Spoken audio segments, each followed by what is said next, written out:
Direct selling industry का future क्या है, इस बिजनेस की सच्चाई क्या है, लोग इस बिजनेस के बारे में बताने से क्यों कतराते हैं, लोग इस बिजनेस में काम करना क्यों नहीं चाहते हैं, क्यों डायरेक्ट सेलिंग बिजनेस में इतनी नेगेटिविटी है, क्या है इसकी वजह।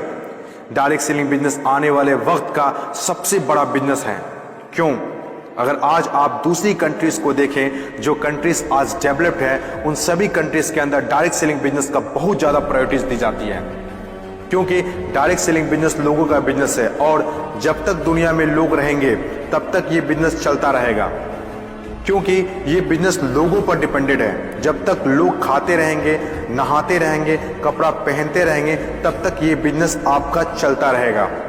अपने इंडिया में कुछ लोग इसे फंसने फंसाने का काम बोलते हैं और कुछ लोग ये मानते हैं कि जिनके पास करने को कोई काम नहीं होता वे लोग ये काम करते हैं। मैं उन सारे लोगों से सहमत हूँ, क्योंकि उन लोगों के पास अभी तक इस बिजनेस का प्रॉपर नॉलेज नहीं पहुंच पाई है।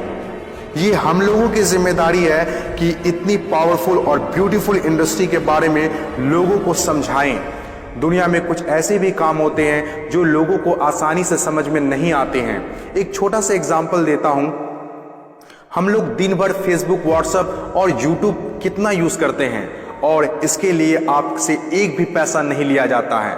तो जरा सोचिए उनकी कमाई कैसे होती होगी, जबकि फेसबुक दुनिया के टॉप 10 बिजनेस में आता है कमाई के मामले में। कुछ लोग सोचते हैं अगर फेसबुक जब हमसे पैसा नहीं लेता है तो कमाता कैसे होगा।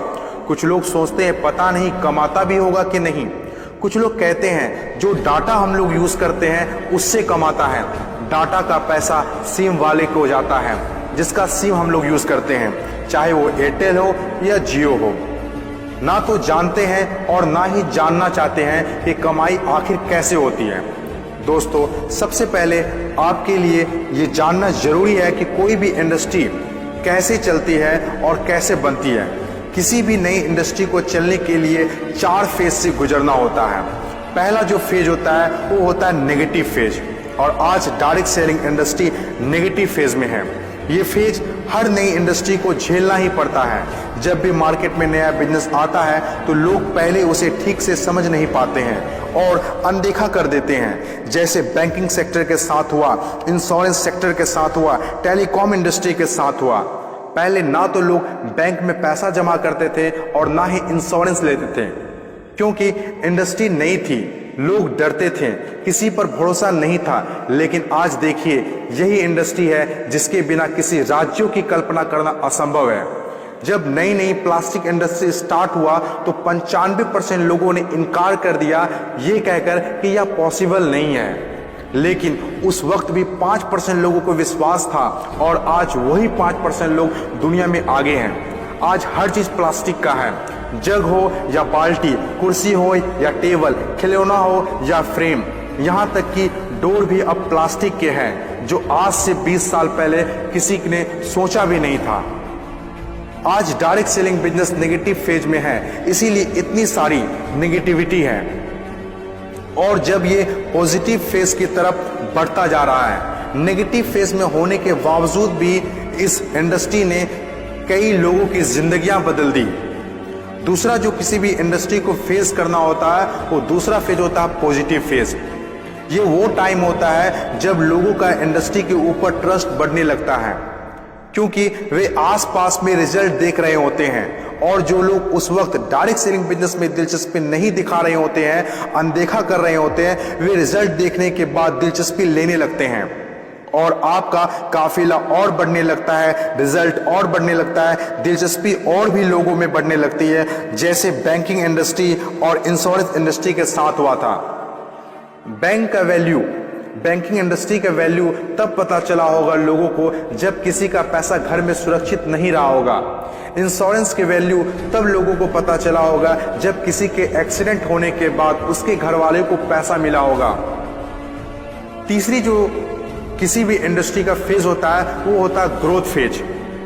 जब एक बार लोगों को इंडस्ट्री पर भरोसा होने लगता है तो उनकी ग्रोथ बहुत तेजी से होने लगती है, क्योंकि ऐसे फेज में लोगों को ज्यादा समझाने की जरूरत नहीं होती है। और जब तक कोई कंपनी ग्रोथ फेज में नहीं आती है तब तक लोग उसके साथ जुड़ना पसंद नहीं करते हैं और जैसे कंपनी ग्रोथ फेज में एंटर करती है तो लोग उसके साथ ऑटोमेटिक जुड़ना और काम करना स्टार्ट कर देते हैं। चौथी और आखिरी फेज, हर इंडस्ट्री को इससे गुजरना ही होता है, कंपटीशन फेज। हर एक इंडस्ट्री के अंदर एक वक्त ऐसा आता है जब कंपटीशन बढ़ने लगता है। इंडस्ट्री और कंपनीज की ग्रोथ को देखकर ज्यादातर लोग कंपनी के साथ जुड़ना और काम करना शुरू कर देते हैं। ज्यादातर लोग ज्यादा प्रॉफिट के चक्कर में कंपटीशन होने लगता है, फिर चाहे कोई सेक्टर हो, बैंकिंग सेक्टर हो, टेलीकॉम सेक्टर हो या ऑनलाइन शॉपिंग हो। आज के टाइम पर हर सेक्टर में हाई लेवल कंपटीशन है। ये टाइम हम सब के लिए बेस्ट टाइम है इस इंडस्ट्री को जानने के लिए, समझने के लिए और इसे करने के लिए।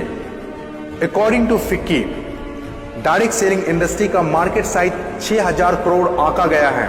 आज तक जितना हुआ है उसको देखते हुए फिक्की ने डिक्लेयर किया है कि डायरेक्ट सेलिंग बिजनेस 2020 से 25 तक 645 अरब तक की हो जाएगी।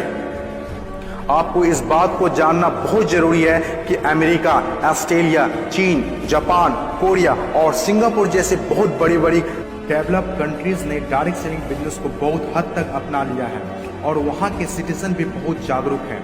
बदलाव के बिना तरक्की नहीं की जा सकती है और जो लोग अपने सोचने का तरीका नहीं बदल पाते हैं वे लोग अपनी जिंदगी में कुछ भी नहीं बदल पाते हैं। नोकिया, कोडेक जैसी बड़ी बड़ी कंपनियां चलाने वाले लोग भी अपने सोचने का तरीका नहीं बदल पाए, इसीलिए अपनी शानदार शुरुआत के बाद भी वो वक्त के साथ इतिहास के हिस्सा बन गए। इन तमाम बातों में से मैं एक बात बताना चाहता हूँ, बदलाव ही प्रकृति का नियम है। बदलना तो तय है, जो वक्त से पहले बदल गया उनकी ज़िंदगी बदल गई और जिसे वक्त ने बदल दिया उनकी भी ज़िंदगी बदल गई। फर्क साफ है, अगर वक्त के साथ बदल गए तो ठीक, वरना वक्त ने बदला तो बहुत तकलीफ होगी।